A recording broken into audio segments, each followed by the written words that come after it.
Okay.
Good afternoon, everyone.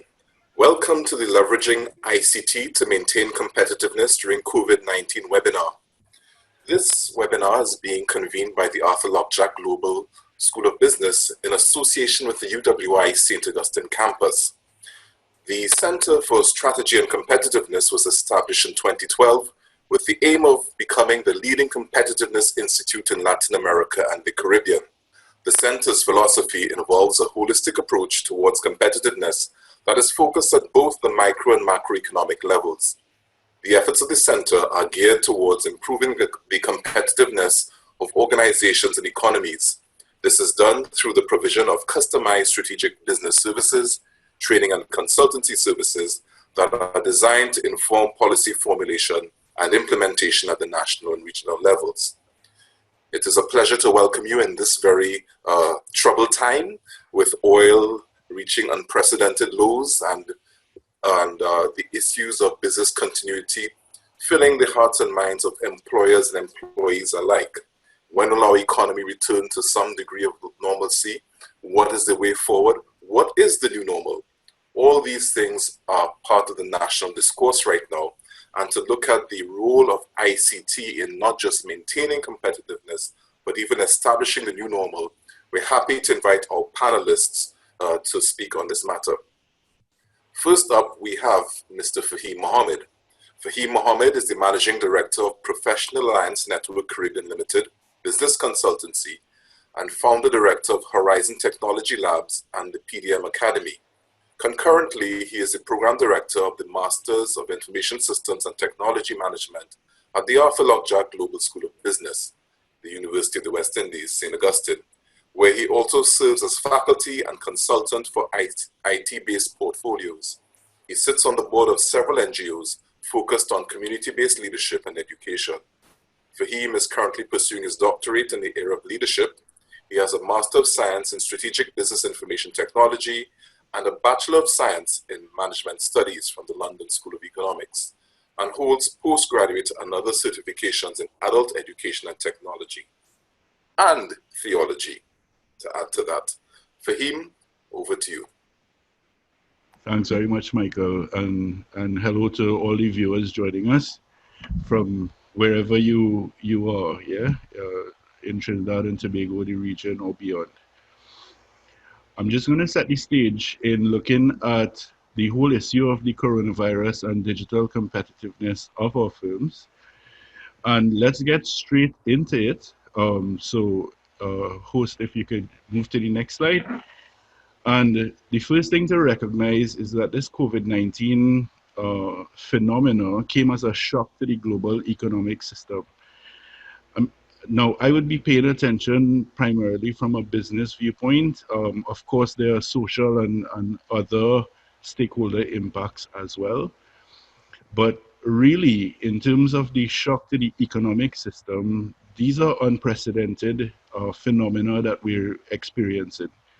That we have man as a social animal, and yet we're saying the restrictions included a certain number, limited number of customers allowed in stores, for example, or discouraging foot traffic and the assembly of individuals.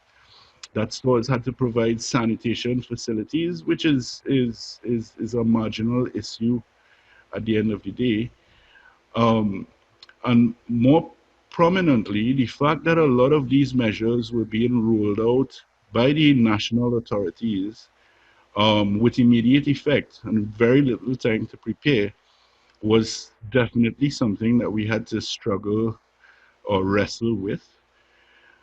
What we saw on the consumer side were things like forced online interaction. So you couldn't go out to interact, you couldn't go to the restaurants and bars, you couldn't go shopping and so on.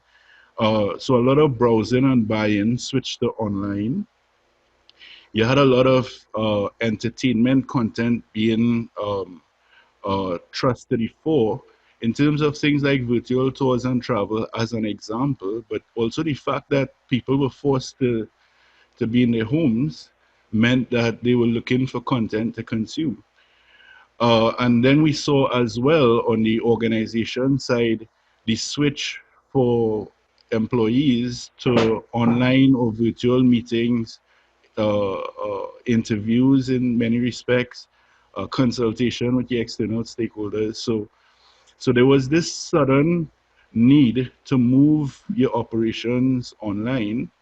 And on the business side, in particular for revenue generation and sales, you had to, you saw or we saw the sudden shift to online ordering, things like using WhatsApp to send your orders, um, accessing PDF catalogs of available products and so on. The need for online payment processing, because a lot of the transactions would have been conducted in store face to face, using your links and your credit card machines and so on. And suddenly, the customers weren't allowed to come into stores to make payments. So we had to have some way to supplement that. You have the whole issue of order tracking and order fulfillment in terms of digital downloads. We saw the whole phenomena of curbside pickup and so on. And these were more pronounced given the fact that we didn't have a choice in the matter. This wasn't something we could have moved into over a period of time based on budget and convenience. This was a sudden and immediate need that we had to shift towards.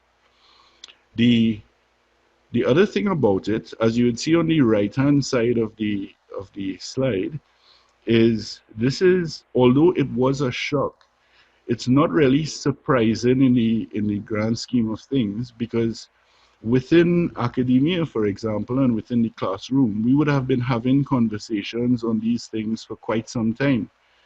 The whole VUCA environment, the environment is becoming more volatile, more uncertain, more complex, more ambiguous.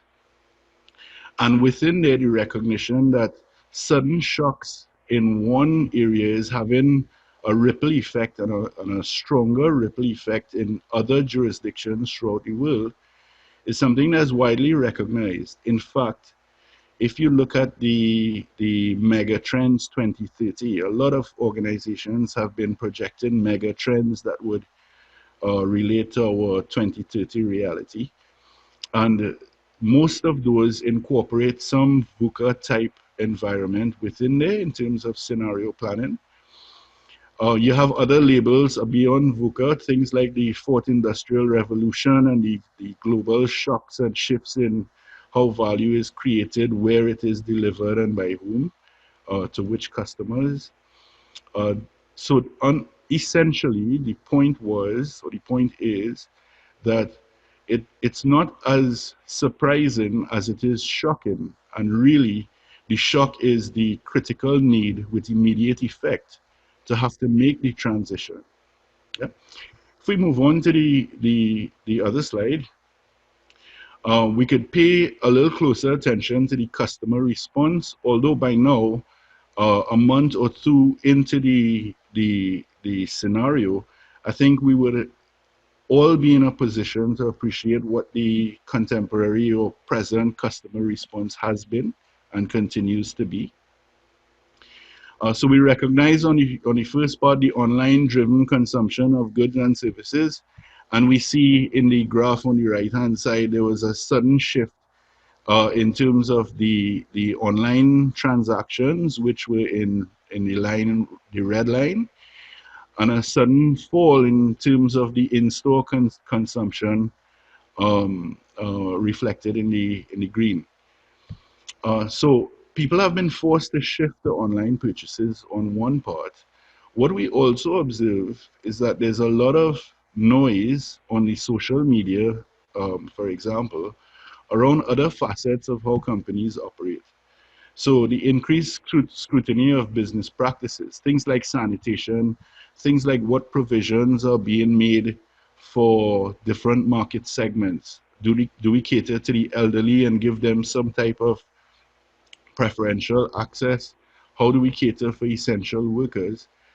And these are some of the things that customers have been paying attention to online, in addition to such things as looking for concessions or looking for value add or looking for recognition by the company, by the business, of the situation that we all find ourselves in. So things like accusations of price gouging were rampant at the initial onset of all of this. I'm yet to see any consideration of what the upstream supply chain effects were, whether we had products available or not, and based on that, what kind of margins or what kind of adjustments. Nobody was having those conversations. All they were saying was what they were seeing, which was an increase in price. And related to that, the whole issue of profiteering and monitoring companies for profiteering, which was profound in some respects. And people would say it. You would see it on social media. Make note of those companies, and we will let them know how we feel after all this is over. With the assumption that they would stop buying there, or that they would really appreciate those companies that are giving a helping hand. So that was profound, and we're seeing that in terms of the customer responses. What we recognize as well around all of this, the whole issue of high emotions. Emotions are running high. People are, I would hate to use the term vulnerable, but they're a little more unstable in their day-to-day activities and livelihoods. And we're starting to see the onset of things like lockdown fatigue and so on, where they're looking for new ideas, new ways to keep themselves entertained beyond trying to deal with these issues that they face, these disruptions to their lifestyle. Right? So those are profound to note. And if we advance one slide on the business aspect of it, what we recognize concurrent with while customers were trying to grapple with all these issues, businesses had limited options. They could have chosen to shut down their operations and restart when things get back to normal, whatever that means, or they have to operate or find some way to operate digitally, whether it's taking orders only or orders and payments, or orders and payments and some type of fulfillment, be it curbside, be it delivery services, etc. So they had to wrestle with that. In terms of their digital operations, what we see was a shift towards things like collaboration software for virtual meetings. This webinar is an example of that. And complementary to that would be the cloud storage, cloud computing. How could we get data to the stakeholders who need it without this need for mobility or access to specific infrastructure on premise? So companies had to wrestle with that, especially, well, those that didn't have any of those structures in place, or those that use those as supplementary to their core operations on premise. The digital marketing and sales were profound. In terms of marketing, and the point here, the stellar point here is, on one part, we are now, given that everybody is online, we are forced to compete for potential customers' attention even before we get to the point of conversion or sale. Yeah. So that we have to compete for customers' attention more online through whatever patchwork of of presences that we have or would have had created in response to all of this. The ordering system is one that's as well profound, because if we start to get the orders wrong, the customer's orders wrong, then that does the direct opposite of what we're hoping to do, which is building revenue. It might turn people away.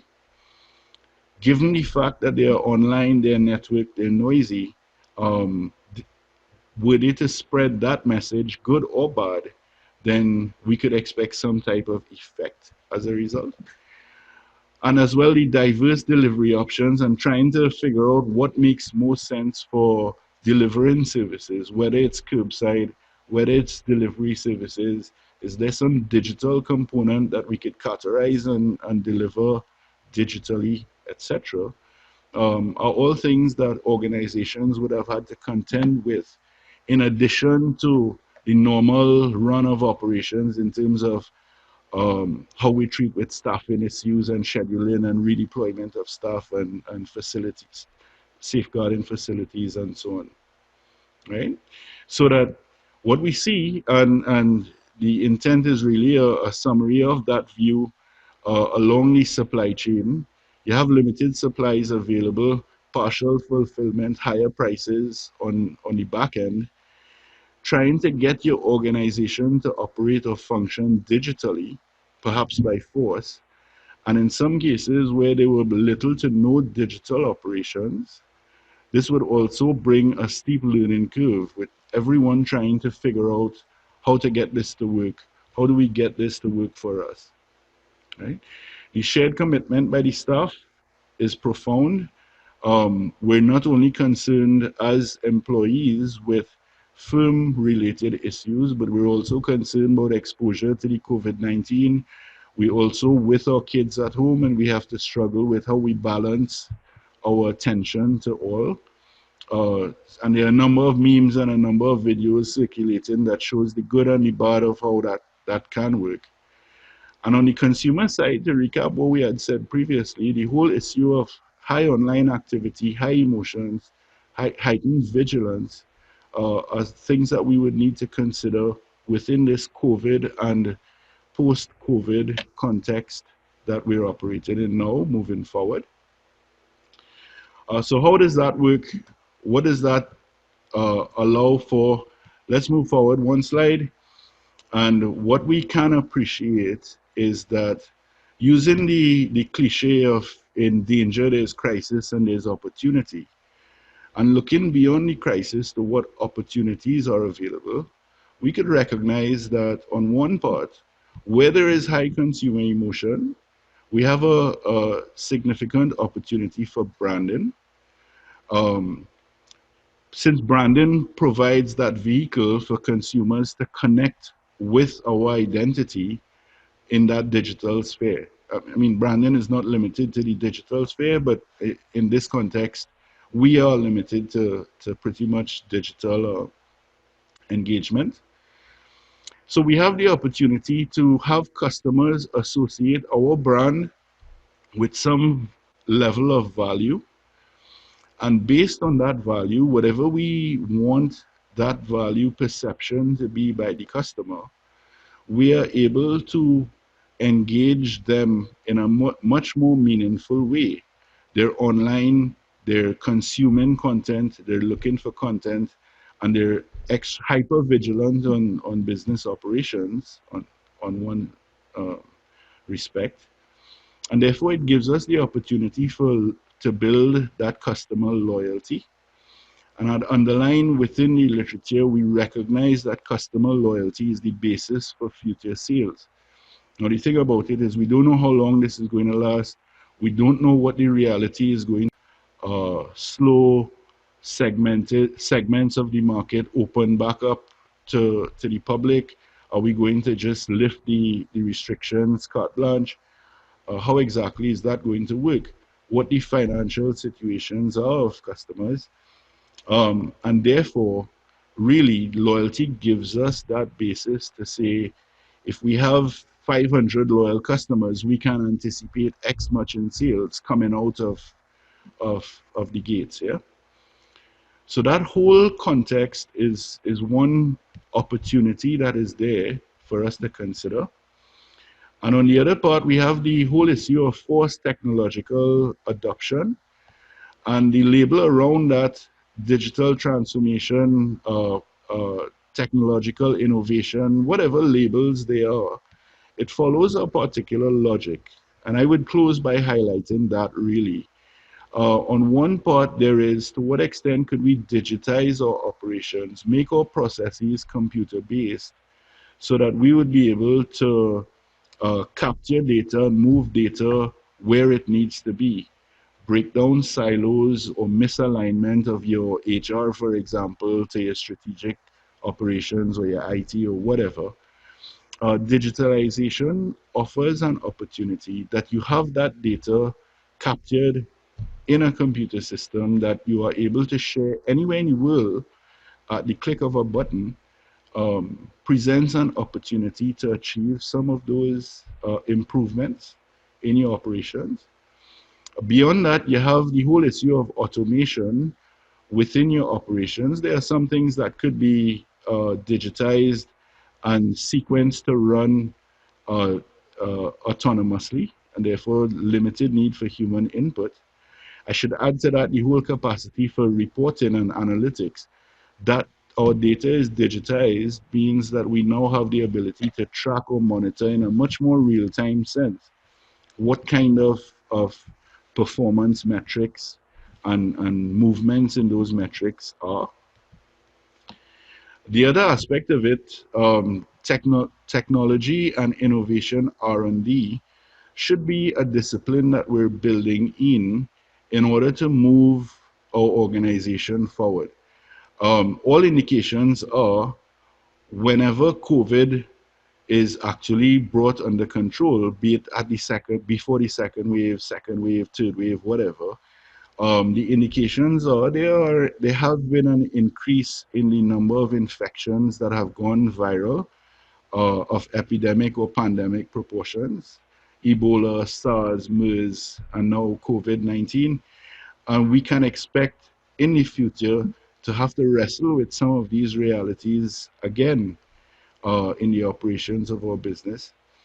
So now, building the R&D and the capacity to monitor what the evolution of the right technologies are that would work for us in different operating contexts are a useful position to maintain, if we could spare the time, to inform us moving forward. Right? That having been said, I would re-emphasize the opportunities in terms of moving your operations to a digital format, and this is really the right excuse. You cannot ask for it in a better operating context, relatively speaking, than the fact that everybody is online and everybody is forced to be online and operate digitally. And with the high emotions, we have the opportunity to connect in a much more meaningful way with potential customers. So with that, thank you very much, and I'll hand you back over to Michael. Thanks so much, Fahim, for that presentation. Before we move on to our next presentation, attendees, please be alert that you may see a poll or two pop up on your screen. We encourage you to facilitate the direction and depth of the discussion by responding to the poll so we can address some of the emphases on a real-time basis. Novak Gowondan is a doctoral candidate with over a decade in designing and implementing learning management solutions in public and private sector organizations centered around open source technologies. Significant training with themes in open source leadership management, business continuity, business analysis, project management, and more. A proponent of regional development and building shared technical capacity through collaboration, Novak is currently the e-learning team lead at the St. Augustine campus of the University of the West Indies, where he collaborates with a diverse team of e-learning experts across the 4 campuses on a number of strategic projects. We're delighted to have Novak present this afternoon. Thank you very much, Mike. Can we go to the next slide, please? So before we begin, I think it's important to set the stage on demystifying the terms business continuity and disaster recovery. You can follow the entire slide. So business continuity is really the strategic and tactical capability of the organization to plan for and to respond to incidents and business disruptions in order to continue business operations at an acceptable predefined level. Whereas disaster recovery really involves the strategies and plans for recovering and restoring the organization's infrastructure and or capabilities after a serious interruption. Now, the reason I wanted to demystify those terms is if you ask many organizations now about BCP, they're going to look at IT by default, when this is not necessarily the case. So I'd like you all to think about it. Where does ICT fit into the equation? And at the end of my little presentation, hopefully we'll be able to understand where ICT fits into this overall picture. Can we go to the next slide, please? So this graph basically summarizes what I presented in a very friendly to understand format. So we have activity or profits on the y-axis and time on the x. You have a business continuity plan, you would only fall to a minimum acceptable level of operations before you would slowly resume operations back to your normal level. But note very carefully what happens if you only have a disaster recovery plan. Your productivity or your profits go down to zero. And I can give you an example right now of some organizations where their productivity and profits are down to zero. The restaurants, the bars, right now these people do not have any revenue at all coming in. And it will take some time before they get to the minimum acceptable level of operations, which includes profits, as well as returning to normal operations. And this graph basically shows that a DR could take significantly longer to carry you back to normal operation rather than having a business continuity plan in place. Now, I'd like to put up a poll right now in terms of the audience members and the organizations you represent. Which mode are you in right now? Are you in BCP mode, business continuity mode, or are you in disaster recovery mode where your organization's operations are suspended and you're just biding time until you can resume normal operations? I'll ask the moderators to sort of summarize this at the end of my slide so we can get an idea of the participants. Can we go to the next slide, please? So, if you don't have a business continuity plan, it's not that you missed the boat. If you look at this picture right here, COVID-19 is the red boat, but there are many other boats coming up. Can we just advance the animation?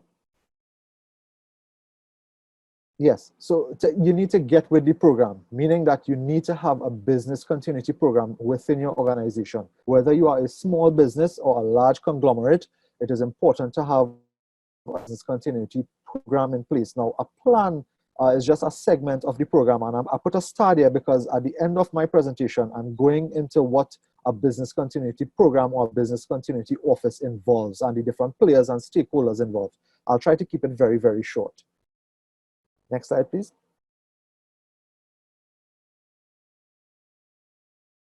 Yes.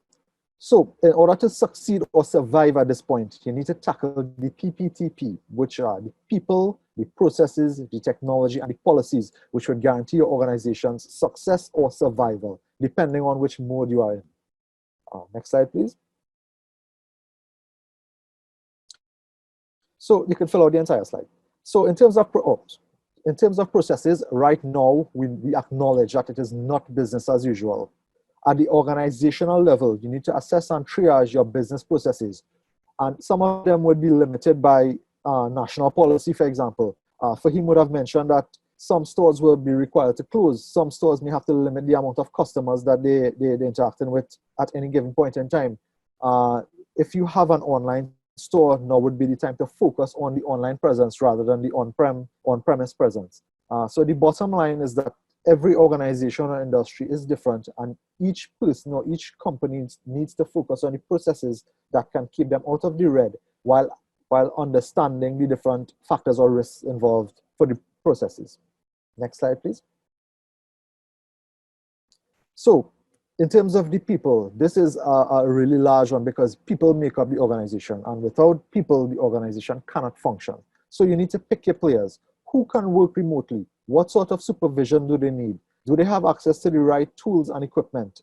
Fill out the slide, please.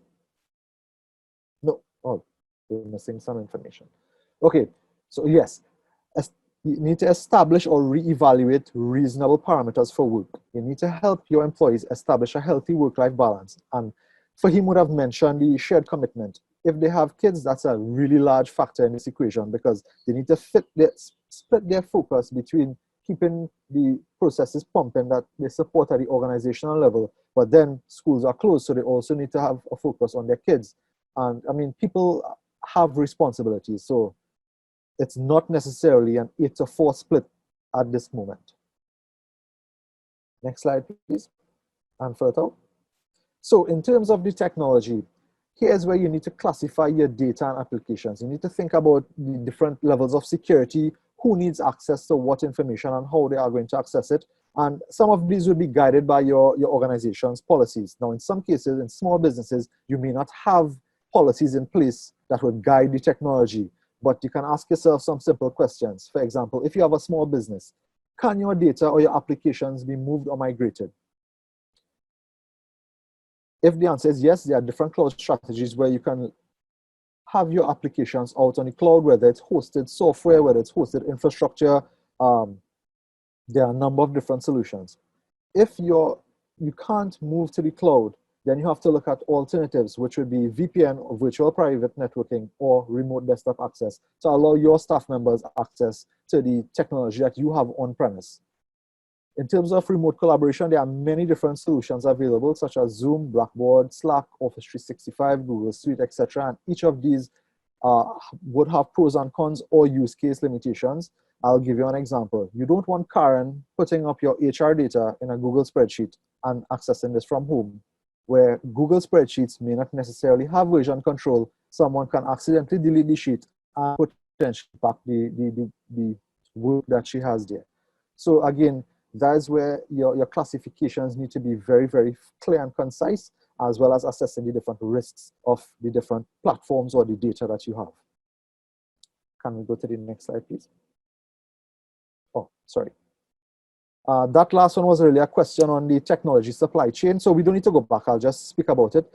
You may need to factor in different components of the technology supply chain. So just because you move your applications online, you need to factor in different things. For example, internet connectivity in your particular geographic area. You live in a town or village, everyone is home. Is it that the internet link is saturated?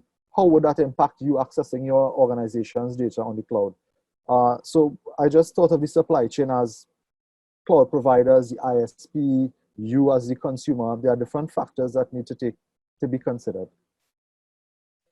As we focus on policies now, I would like to ask a question. If your organization or your company, do you have remote work policies? If not, now might be the ideal time to establish one. Now, we are all in a very reactive mode. If you didn't have a business continuity plan or disaster recovery plan, you'll be going through a process of progressive elaboration where a lot of these things are going to be written or developed as the situation unfolds. So what are the new risks? You need to understand or build this into your policies. Look at your policies in the context of remote work and or COVID-19.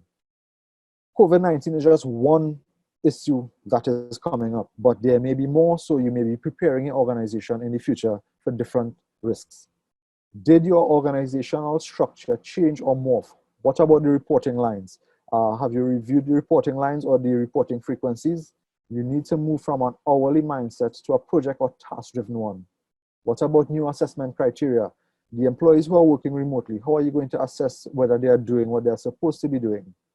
This is different from having them on site 8 to 4.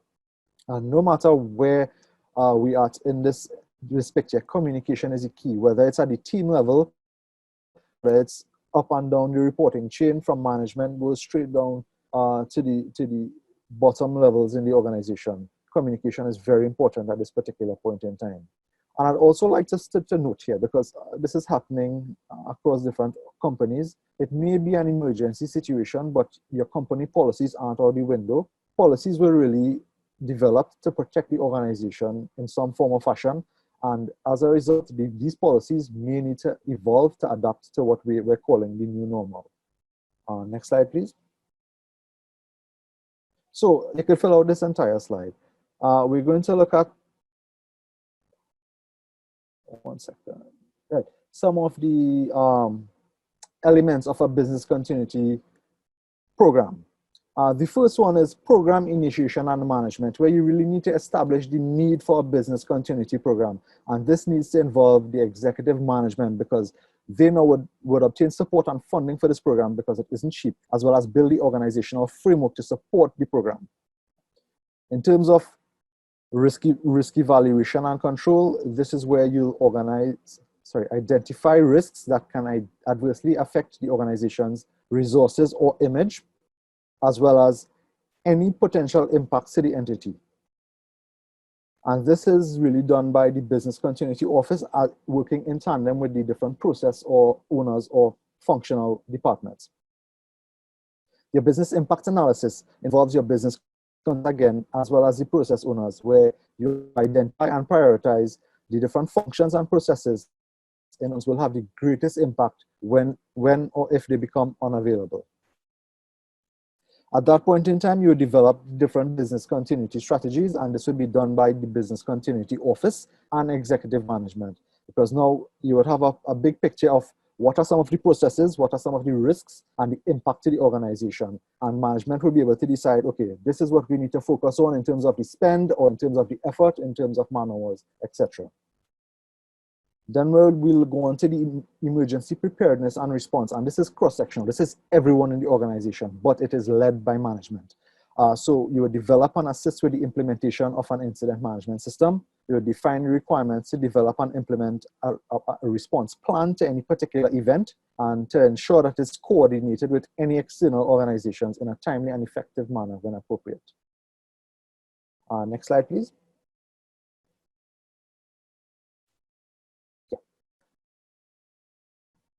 Then you would go to develop the actual plans and implement them. This will be done exclusively by the Business Continuity Office, because they were charged now with that responsibility by executive management. So they would be able to reach into the different functional departments, the different process owners, and implement the plans at that particular level, and they would actually have oversight on that particular process. In terms of the awareness and training programs, you would establish and maintain trainings and awareness that would result in personnel being able to respond in different levels. And this is ideally the Business Continuity Office, HR, and the management team to some extent. Any plan requires periodic exercise, audit, and maintenance. You need to have simulations. You may need to review based on different processes that changed, different situations that changed, changes at the organizational level. And this again would be done out of the Business Continuity Office, led by management and with the support of the entire organization. And at least would be, we have two more actually, crisis communications and coordination with external agencies. The Business Continuity Office will provide a framework for developing a crisis communication plan, who would respond to what situation as needed, and then to develop policies and procedures to coordinate incident response with different public entities if your organization has those sort of reporting chains in. I think that's it for me. If there are any questions, I think we will put them in the chat, and I believe we would coordinate these questions afterwards. I thank you for your time. Thanks, Novak. Yes, as mentioned, please place your questions in the chat and we'll address them as we can afterwards. Darren Doré is the webmaster at the University of the West Indies St. Augustine campus and has held that role since 2004. Today, however, he'll wear the hat of lead digital anthropologist at CyberSafe Trinidad and Tobago, an organization that offers services to organizations on adapting to the digital divide. These services include informational sessions to schools and nonprofits on topics such as cyberbullying, internet addiction, and social media etiquette, as well as professional consulting services to businesses on digital transformation. Welcome, Darren. Hi, thank you, Michael, and welcome to all participants. As we like to say now, welcome to the new norm. So whether we are ready for it or not, IT is sitting at those meetings with the strategy team and senior management to try to make, all of these answers to these very challenging problems and situations that we currently face. And the thing is, you're probably overwhelmed with the amount of options that are currently available, all of these emails that you're getting, you're searching online and you're finding solutions as to how to digitally transform your business, but there are just so many options available. So what I want to share with you today is a mechanism to help make that decision-making process a bit easier. So we're already on to this slide here, and you will see an overview of a framework that is used by CyberSafe to help during your digital transformation process. So the main concept here is to execute your digital transformation in phases, and also identify what tools should be implemented when, as opposed to jumping into a final stage when you just started. So you could look at this as the 4 C's of digital transformation, starting with communication, then moving on to collaboration, continuity, and then finally commerce. The intention really is that we want to start with a low level of complexity and move up to a high level. But the outcome generally is to move or onboard your organization into hopefully a fully digital one, or at least as digital as possible. And as we will see in the next slide, the 4 C's are broken down so that you get a better understanding of what really should be accomplished within each. So now some of these phases can take as little as 1 day to set up depending on your current readiness. However, others can take quite longer. What should be noted though is that security and user education awareness is present throughout all the phases of digital transformation.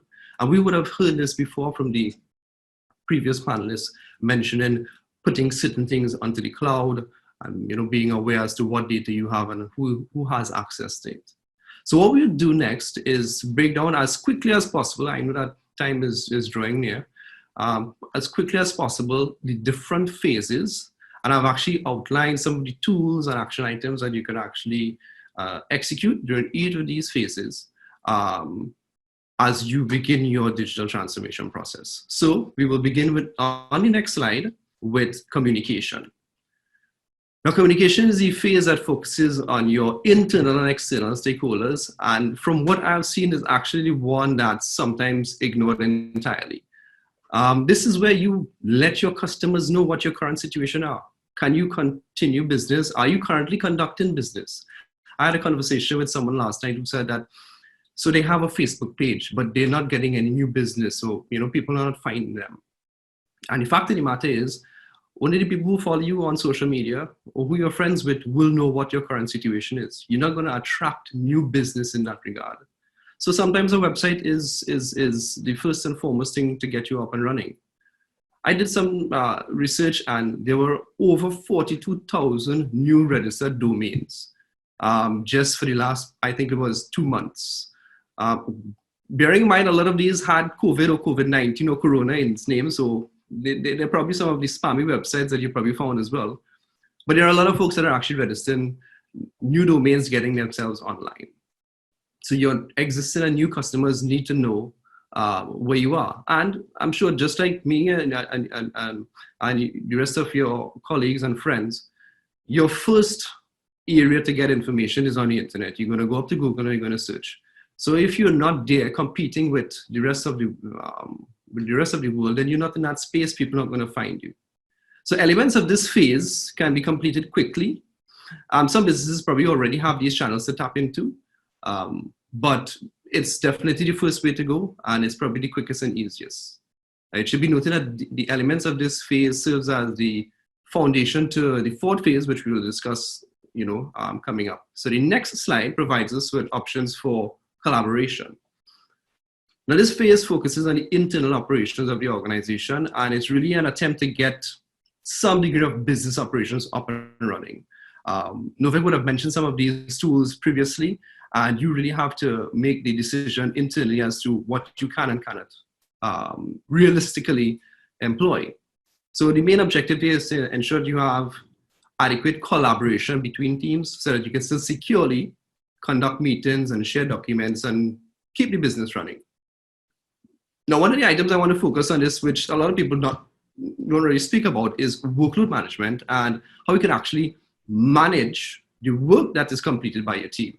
So we are making an assumption that folks are home and they're utilizing their time adequately and that they're actually executing the jobs that they should be doing. But the manual way of managing that jobs are actually being completed and executed generally is via emails and regular meetings. However, that's manual, and you wouldn't really be able to get much statistics or data to back up whether or not certain tasks and jobs are actually being completed. So I wanted to just focus on tools such as help desks or service desks that you can assign tickets for jobs and manage and monitor things that are being executed. So we did mention in this slide as well, a whole host of different tools that you can use. And I know that the slides will be available in different arenas after, so you can always refer to the tools that are listed here. There are far too many to mention in the time that we have. So as we progress along our phase of digital transformation and we become a bit more advanced, we move towards continuity, which is discussed in the next slide. So continuity is where we would end up drilling a bit deeper into how the organization wishes to embark on remote work and remote access. And I know some of this was discussed before, whether we go to cloud computing, if your organization can indeed put your business on the cloud, or if you need to work remotely. Now, it's important to note here that I think this is probably one of the more challenging phases. The University of the West Indies, we have been ready and we've been doing this for quite some time now. And even right now, in the midst of everything, we are still, solving new problems that come up, even though we have the infrastructure and we've had the technical capabilities. So I could well imagine how difficult this is going to be for smaller businesses and organizations. We have to bear in mind your current infrastructure setup, whether you can indeed have remote work, whether you have the in-house technical capabilities, or if you need to source that from an external entity. And of course, there is cost. Cost is something that we're definitely going to be considering all along. I want to point out, however, that security is a major concern here, because you're now going to be placing what has previously been internally accessible documents, only accessible on your intranet or within your office, and now you're going to have them available on the internet. So there is need to have both technical and, very important, educational work to be done to address this new process. We touched on security in the last slide, but first let's jump to the other slide, which discusses the last phase of the transformation on commerce. So in this last phase, this is where organizations can safely go about conducting sales and continue to sell their product or services online. So there are far too many options that are available here that can work in terms of software solutions and different various platforms that you can use. However, in the simplest of forms, you can have your website, which we mentioned in the first phase, set up a WordPress website along with WooCommerce and WePay to facilitate online commerce. And you'll find out a little bit more about WePay from Alvin shortly. But pretty much those 3 W's will get you up and running with getting your business and your product and your commerce available on the internet. Now, before I pass you on to Alvin, I have one last slide, and that's on the topic of security. So as you would have seen in the earlier diagram, security played a role pretty much in every single phase. A strong security policy will go a very long way in guiding that part to successful digital transformation. And in this, we have to pay close attention to ensure that your employee is also securing their devices and networks at home. In the past, security policies would have just been limited to what happens in the organization, but I think now it's the time to speak about securing their devices at home, their networks at home, where they actually access the internet, whether it is home by them or if they need to go to a facility to access Wi-Fi, because we know that current Wi-Fi coverage or internet coverage in Trinidad and Tobago is not widespread. There may be some employees who will not have access to internet at home, and certain allowances will have to be made for them to access the internet. So now that we probably have a high incidence of sharing as well of devices within the families, we have to ensure that, proper security protocols are put in place. You don't want to hand your kids a laptop with sensitive documents that could easily be deleted if you just have it stored on your desktop. So there are a lot of things that need to be considered. And this slide sort of tries to mention some of these in its broad sense. So with that, I bring a close to my contribution, and I hand you back over to Michael, who will introduce Alwyn. So thanks again, folks. Thanks, Darren. We now have the pleasure of Aldwin Wayne, the CEO of WePay Solutions. WePay seeks to extend the reach of financial networks to the unbanked and the underbanked. At WePay, it is believed that no one should be left behind. You can accept payments using social pay via Facebook, Instagram, WhatsApp, or Twitter, or by email on your website, and by cash vouchers, by invoicing with Zwillo, point of sale solutions, and so much more. We will be hearing from Aldwin right now, and then we'll be proceeding to our Q&A and some poll results. Aldwin, over to you. Thank you, Michael. I promise you my my presentation will be a whole lot shorter than all the rest of the panels, because I'm actually going to talk about one thing, and that the range of services that I think these experts have touched on. We would actually, or I would actually only be focusing on the payment aspect of this new reality. Social distancing has made it necessary for business and its customers to conduct services from a distance. And WePay, as a registered payment facilitator, provides businesses with the opportunity to make payments online or remotely. So during this time of social distancing, WePay's solution has now become something that most businesses should have built in within their business continuity plan. According to Novak, you should have already looked at the option of paying online if you are in business, and this is what we are now looking to push and have been pushing since the COVID-19 pandemic has come to our shores. So what is WePay? Next slide. Next one. So WePay is an online platform based in the Caribbean, based right here in Trinidad and Tobago, with offices in Jamaica, St. Lucia, Barbados, and Guyana, that allows people to make and accept payments online through a simple platform. Similar to PayPal, you could download WePay's plugin onto your website, and you would now have the ability to accept credit card payments, whether it be MasterCard or Visa card, onto your website. Next slide. All right. We make this easy within the development cycle of any online website developer by creating a plugin for popular sites like WordPress, Shopify, and so forth. You could also integrate pay links into social media application like WhatsApp and Facebook, so that businesses could continue to do their business in places that customers can relate to, right? So WePay puts our payment solution not only for online web developers, but for businesses and individuals that conduct their business through social media platforms. Next slide. Right. We also developed for Trinidad and Tobago and the Caribbean, who have a low credit card penetration, an alternative method to pay online with cash. Since we've been very familiar with phone card top-ups and converting cash into a digital currency to pay B-Mobile and Digicel, we built a solution around that mechanism for paying online with cash.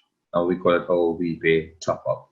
So you could go buy a WePay top-up at a UDPet or MP or a Massey store, just like you would with Digicel and B-Mobile top-up, and then enter that like a credit card number on your website that have our WePay top-up plugin installed. So understanding that credit card penetration was low, we created this utility so that we could encompass the unbanked and underbanked to be part of this new digital payment ecosystem. Next slide. So this is just the process flow. You see Republic Bank on there, that's our partner bank. Arrangement with Republic Bank, they acquired 19.9% of a subsidiary company. So all our services actually run through Republic Bank. They are the fiduciary handlers of all the funds. So this process just kind of explains on a high level how your credit card process or payment would work once you install the WePay plugin on your website. I'm going to run through really quickly. Once the plugin is installed, the plugin is free. You install it on your website. The customer goes to checkout. They enter their credit card information. It's passed to a hosted page. And then the payment or the credit card information is then processed by Republic Bank. The payment is successful. It's then remitted to the merchant's bank account using either ACH or internal settlement if the customer is a Republic Bank customer. And that's a WePay credit card processing process. Next slide. The cash online option is very similar, but the settlement process, again, is Republic Bank, but how the cash gets into the account is through our top-up network in Macy's and UDPS and MP. When you purchase a top-up there, that cash is settled by a bank transfer to the Republic Bank and then settled to the merchant. So again, the Republic Bank would always be the fiduciary institution that takes care of the settlement, but the customer could utilize the service if they do not have a credit card using our online cash solution. Next slide. Our point-of-sale terminals. So our point-of-sale terminals are based on our same platform. Unlike the links terminals that are very common, that can only do a transaction for that merchant that you went to, our point-of-sale solution that's based on our WePay platform, you can actually change the merchant that you want to make the payment for. Let's say you go into the gas station and you want to make a payment for not the gas station, but Mr. Novak Security Consulting Solutions. You could just enter his account number, swipe your links card, add that terminal in the gas station, and make that payment. So that solution, like many of our other solutions, provides you with the ability to maintain social distancing, but completing a payment transaction, whether you are a credit card holder, a links card holder, or a cash payer. Next slide. These are just some of the companies that we have had innovations with. Some found notable mentions on there. The Judiciary of Trinidad and Tobago on Friday last, you heard the AG talk about court pay, and the judiciary being the institution, the state institution that is probably the most digital and ready to do virtual court sessions and virtual court appearances and so forth. Yeah, this is all thanks to CorePay. That's the platform that we built, the WePay platform, but white label for the judiciary. GovPay, again, another white label WePay solution that provided to the government of Trinidad and Tobago for processing for TTBS and Ministry of Trade. So all the solutions that I mentioned before, the government have full access to it through the GovPay platform. In 2018, we was awarded Technology of the Year for our WePay platform by the Trinidad and Tobago Business Chamber of Commerce. Next slide. All right, so that's the end of it. Told you it was going to be short. In this current pandemic, in this new normal, where businesses are going to be based in a virtual environment, payments is also going to be virtual. And WePay is that company that intends not only to get people online, but provide solutions for the entire spectrum of payers, whether it be credit card payers, unbound payers without top-up, debit card payers with links card. We intend to provide a solution that can allow business to continue with what they're doing, continue to do their business in this new normal, thanks to COVID-19. And that's WePay. Thanks, Aldwin. Really refreshing to see innovation coming from the region and solving issues in the region. At this time, we'd like to visit our poll results, if they can be pitched up. So there you go, Novak. 89% of the businesses represented here are in business continuity mode versus disaster recovery mode. Any comment you want to make, Novak? No, that is heartening to see that organizations are running and continuing operations, you know, in the light of the pandemic. 34 versus 4, I mean, I'm really feeling it for the persons who are in DR mode, but we either have a situation of circumstance where they were mandated to close, or is it one that they didn't have a plan in place. So we could drill deeper to find out more, but I mean, these stats are really impressive. Well done, guys. Great. Okay, let's go straight to the Q&A. So first question to Aldwin. Digitization involves having the applications, of course, and then people being trained. But in terms of the lack of total coverage, in terms of the territory, where we don't have 100% coverage, and you also alluded to WePay being a solution for the unbanked or underbanked, how does the lack of coverage make data collection, make decision making, make planning difficult? And any ideas as to how you approach that? Right. So lack of coverage. So we provide for online processing using the Mastercard and Visa card network, which is how 99% of the world do online payments. But we also created the WePay Top Up, which is for the unbanked, which is how the Caribbean can do payments. So in terms of coverage, we have a solution that handles both the bank customers who have Visa or MasterCards and the unbanked customers who primarily use cash.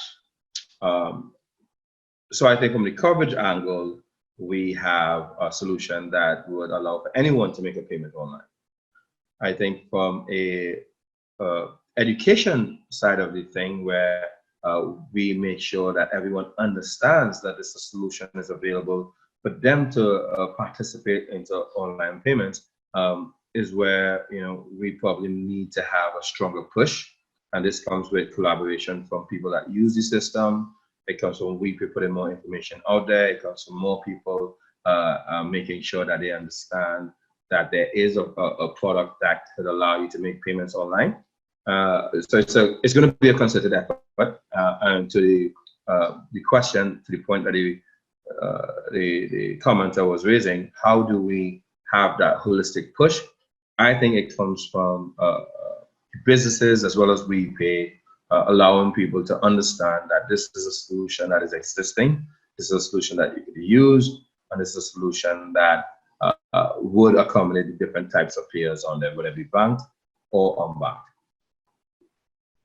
Thanks a lot, Aldwin. General question to the panel from Lisa. Given the fluid situation, are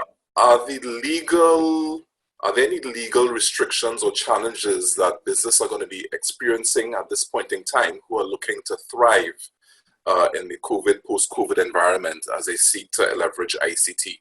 What are some of the legal challenges or issues people should be thinking about?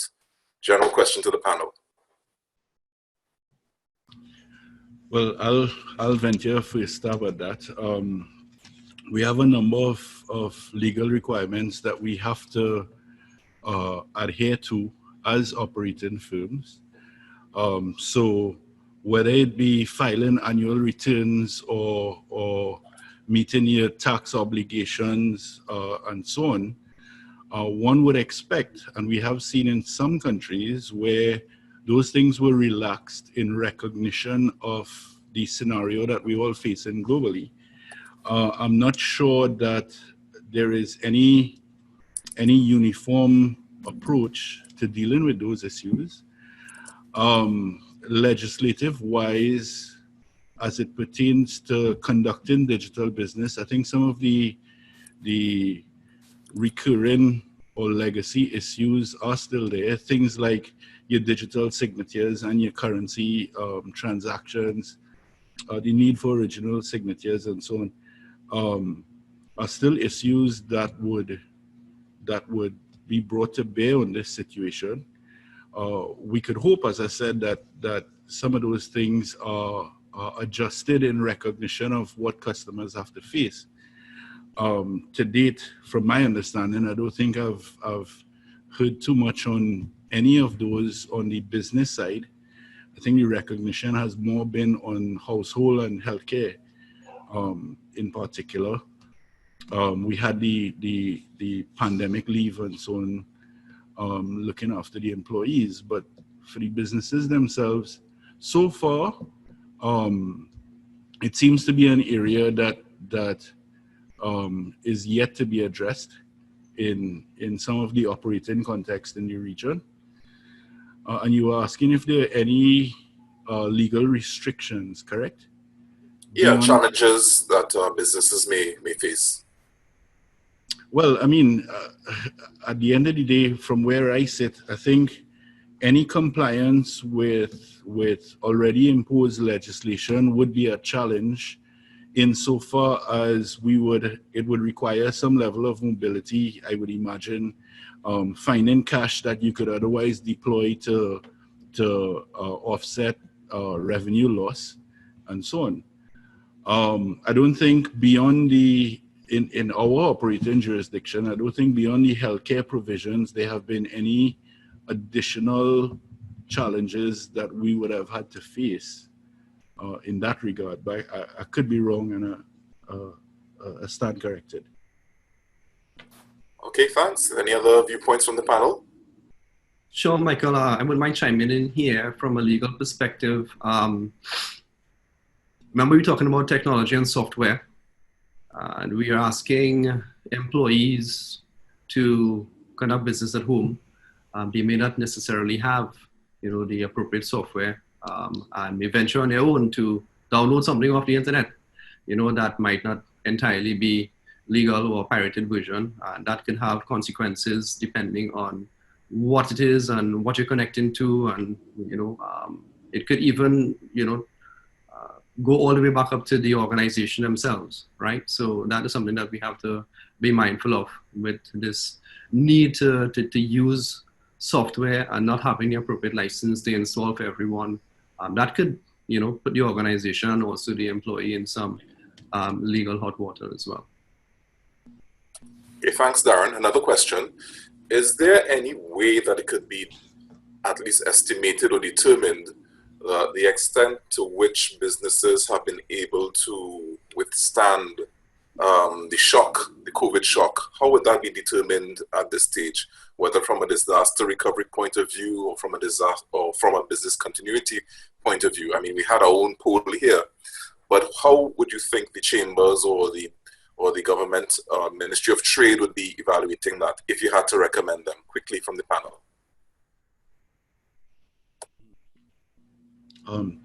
From what I'm aware, I've seen pockets of research attempts. I'm not sure that the results have been tabulated by any of those pockets of research locally. I saw a preliminary paper by the Center for Strategy at the Lockjack, which spoke to more of the macroeconomic side of it.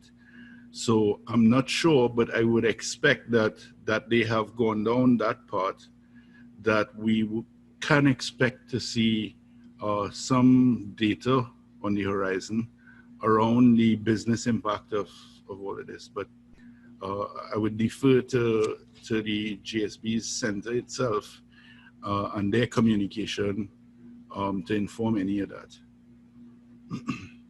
Okay, two quick questions for Aldwin. How quickly can one set up a WePay payment facility, and so how has the demand for the WePay facility picked up over the last couple of months, to the extent that you're able to share? For sure.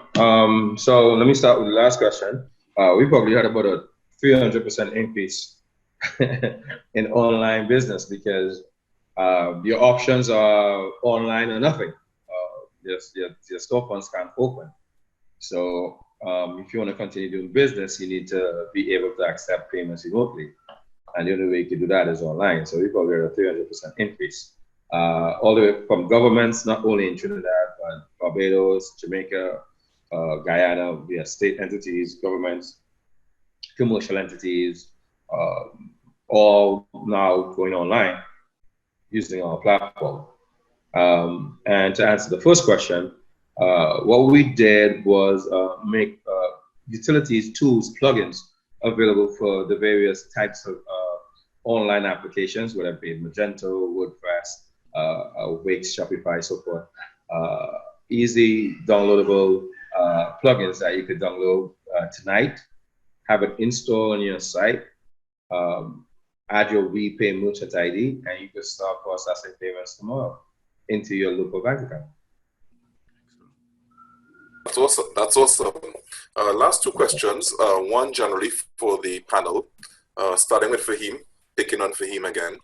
The question is, what do you think will be the new basis of competition coming out of COVID-19? That's the first question. What will be the basis of competition? Yeah. So look, what I would say to the business owners, this is something that has been postulated from as far back as '84 by Michael Porter, and that's 1984, so that's what, 40 years or so ago.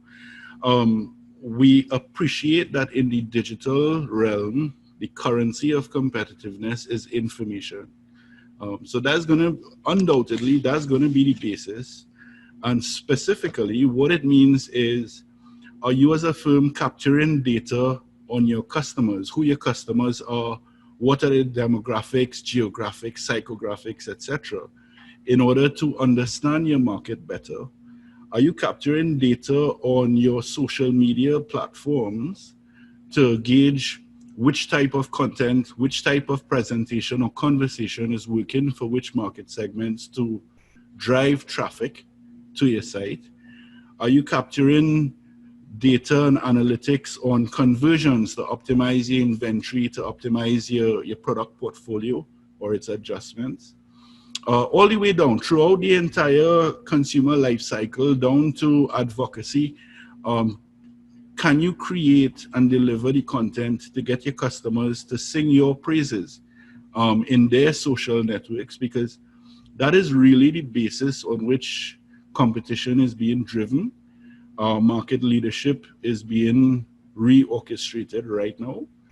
It has been happening very slowly all along, but with this shock to the system and the fact that everyone is now forced to be online, I think is reasonable to expect a great shakedown or shakeout of the industries, and we could see some shifts to those companies becoming market leaders driven by data. That's awesome. Any other comment from the panel before we give Darren the last shot, before we hear from Richard? Well, I just think that what Fahim is basically saying is that data is the new currency. I mean, it has been for some time, and it will be, especially now during these times. Yes, revenue is important, but for you to remain competitive or to even survive, you need that data about your customers, your stakeholders. It's key. Great. So the primacy of data is one of the takeaways the attendees can take away from this session. Darren, could you comment on, we're talking about leveraging ICTs for competitiveness and so on, but there is a complementary concern with mental health, emotional health, physical health even, as we become more reliant on technology. You've done some work with internet addictions and with NGOs and schools. Could you speak to some of the things that we have to look forward and cater for if you're going to be leveraging ICT in more and more for business? Sure, of course, Michael. Are we going to have a second session on this? Because we can talk about this for the entire day. There are many things that we have to consider from all of those perspectives. Sitting in an office or in a house and seeing the same faces, or probably not even seeing any other face, because there are many individuals who are just home by themselves could lead to certain mental issues. We as trained people, we like to congregate, we like to speak, we like to, have that lime, on a Friday evening, but now that lime is digitally, via Zoom or something to that effect. So yes, there will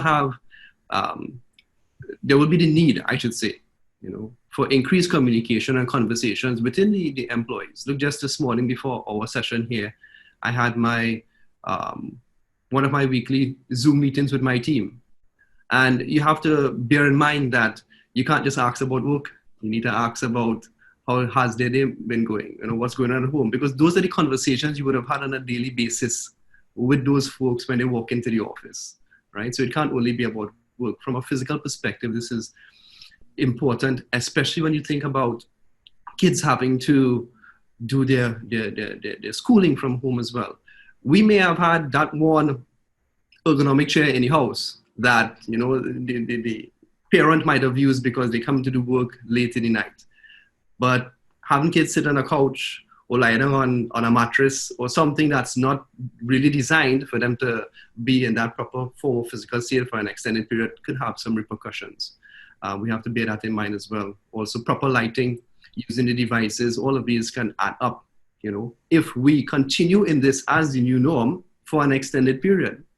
So things have to put in place. There's going to be a lot of expense that both parents and employees and employers would have to face going forward, right? So it's definitely something for which we don't have all the answers for right now, but we need to keep it at the top of our minds, especially since we are going to be behind the screen almost every waking minute of the day. Thanks a lot, Darren. That's a really sobering thought in addition to all these strategic issues. I'd like to thank, on behalf of all the attendees, all the panelists, Darren, Fahim, Novak, Aldwin, for your contributions and for sowing seeds. We would not have had the time to explore them, and this recording and the slides will be made available for further consideration. But we encourage the dialogue to continue via social media and begin in contact with the strategy, Center for Strategy and Competitiveness. And in this regard, I'd like to invite Dr. Richard Ramsawak, the director of the center, to give us a few closing words. So again, Michael and the panelists, thanks so much. So again, the center and indeed the business school as a whole are really trying to really stay relevant to the needs of business, and this was the idea behind this particular webinar. So again, on behalf of the business school, I would like to thank the panelists for agreeing to participate. You've done a great job. I've been monitoring the feedbacks and the chats, and the questions are very important. There's a lot of positivity in terms of the statements that are being made. Also, I'd like to thank the participants as well for taking the time to stay with us. So I know we're a bit over in terms of time. So again, thanks for coming on board, and also in the spirit of staying relevant, we're going to have another webinar probably in 2 to 3 weeks, specifically focusing on strategies to help small and micro enterprises. So the focus of that would be really on finding solutions for these types of organizations and what we could do to support and survive COVID-19. I know it's a difficult time. I'm an economist by training as well as strategy, and oil prices went to negative last night. So, I mean, this is unwritten territory in terms of what we should do. But the only way that I think we could go forward for this this period is if we go forward collectively and continue to do the things and work together. So I know the Prime Minister has mentioned the establishment of a path forward committee post COVID-19, and I guess within our own circles we need to have our own discussions about that and really focus on implementation. I think one of the great lessons from WePay and great things that they're doing is that not everybody is going to actually fail during COVID-19. In fact, COVID-19 could be a blessing in disguise. And so we need to think about how we could position ourselves to do that and also take the steps to make it happen. The last thing I would say in terms of Fahim's question is one of the things that the center is trying to do and will be doing in the coming months is that we actually, sorry, coming weeks or less, really have a survey for businesses to participate. And the idea is that we want to find out from the businesses firsthand through the survey, how are they managing during COVID-19? What support do they need? So again, look out for the SME seminar that we're going to have, and the ad for that will be coming out shortly. But then look out for the survey, and I encourage you, the business community, to participate in it. And we welcome your feedback so that we can make informed decisions and develop strong strategies to keep it going forward.